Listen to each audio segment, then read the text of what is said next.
Want to talk about the Texture Taffy, Nuuvo Texture Taffy. It's one of our Pomade's best-selling product for short hair. But I want to teach you guys how to use it because I love doing men's hair, women's short hair, but I feel like sometimes when putting in a pomade, it's not put in correctly and you don't get the best out of it. So my favorite thing to do is to teach it this way. Go ahead and open it. I kind of take a little bit out and put it in my hands. Now, my palms are my piggy bank and my fingers are my applicants. And I want you to pretend there's a swarm of bees rushing to your head, and you can only use your fingers to take the bees off. So you're gonna do a dusting motion with your fingers.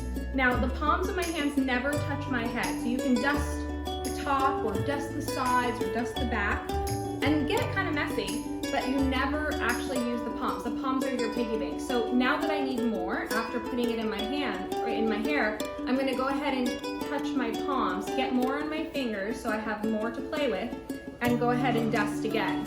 When you're completely done and this starts to dry out a little bit, perfect for those side areas that are a little more hard to manage in between haircuts. And that's the best way to apply it. Again, this is Texture Taffy. It has argan oil in it, it has shea butter in it, super lightweight, water soluble, and you're gonna love it.